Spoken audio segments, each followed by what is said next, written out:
Imagine a restaurant that fills its dining room with sand and beach chairs and serves Caribbean-inspired drinks just because they found out that your holiday to the Caribbean was cancelled. That restaurant is 11 Madison Park, and in today's video I will be reviewing the book titled Unreasonable Hospitality by Will Guidara. This book explores the author's unique take on hospitality and how that ultimately led to 11 Madison Park becoming the #1 restaurant in the entire world. So this book is primarily a management book from the perspective of the author Will Guidara when he was the manager at 11 Madison Park. One of the primary concepts that he does discuss, obviously given the title of this book, is unreasonable hospitality, which is the notion of going above and beyond for customers and clients to make them feel loved, cared for and valued. So this is a great book for anyone in any industry that requires you to interact with customers or clients. In my own personal opinion, I don't work in hospitality or any industry like that, but I do interact with clients on an everyday basis, and I have found many of the lessons and teachings from this book are applicable to my own business life and have been very helpful in that way. Furthermore, this is also a people management book from the perspective of a manager. So if you are a manager currently, or you intend to be a manager at some point in the future, this is also a great book for you to read and learn from. So now I'm just going to briefly discuss 3 different ideas and concepts that are discussed in this book that were really interesting to me. This might give you a good indication of what you can expect from this book if you were to pick it up for yourself and read it. So one of the concepts that really stood out to me that was discussed in this book was something called the ownership program that Will instilled at 11 Madison Park. So typically if you think about entry-level people, if someone just joins a company, just joins a restaurant in this case, typically they're not given a large amount of responsibility because they've just joined the company, right? Will said, hold on, that doesn't really make sense. If we have someone that's very passionate in an area that we need improving in, let's give that person responsibility. And that's exactly what he did. So he had an entry-level employee called Kirk, a recent grad from Cornell over there in the United States, 22 years old, very, very young guy, but he was exceptionally passionate about beer. So he knew everything there was about beer. And the beer program at 11 Madison Park at the time was far from fantastic, let's just say. So Will said, you know what, this guy's so passionate about beer, let's make him head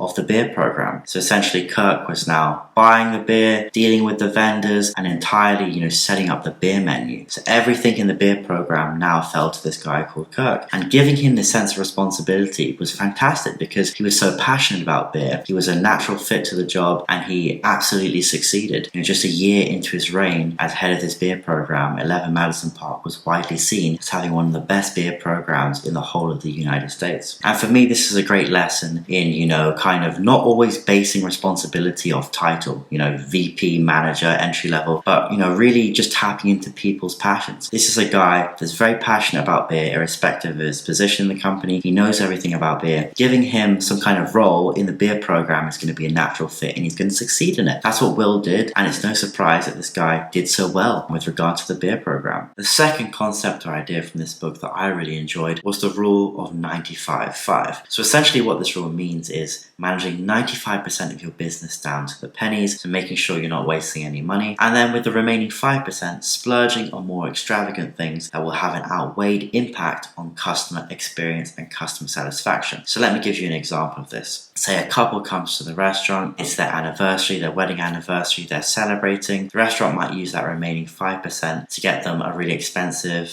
fancy, nice bottle of champagne, bottle of wine, or, they might get them a chauffeur, say it's Christmas, take them to see the Christmas lights after the end of the meal, and the restaurant would pay for all of that. So essentially they'd splurge to make the customer feel really valued, cared and looked after. And as Will would tell you, doing this creates a really strong connection with the customer and essentially turns a regular meal into a night of memories. So yeah, I thought that concept was really interesting and one that I found really informative as well. So the third main lesson or concept I took away from this book that was really informative to me was the idea of pursuing conflicting goals. So typically in business we don't pursue conflicting goals because naturally we think there's too much collision there's too much confliction, there's no way forward, why would we waste our time? But Will said, hold on, forget that. I want 11 Madison Park to be focused on both excellence and hospitality. I'm not willing to concede on that. This is my vision for this restaurant. This is how I'm going to revolutionize the restaurant game. And that's what he did. He pursued both hospitality and excellence simultaneously. And in doing so, because they were conflicting goals, he found out that you're forced to innovate, you're forced to find creative ways forward. And in doing so, you often change the game, like they did at 11 Madison Park. You come up with ways and concepts that people have never thought of before, because as I said, the natural kind of inclination here is opposing goals, let's not even think about it. And I found this, for me personally, really informative. I think for me in business, typically when it comes to conflicting goals, I will just not even bother thinking about it, but actually focusing on conflicting goals like Will did here might be a really great way forward to force innovation, force progress, force a way to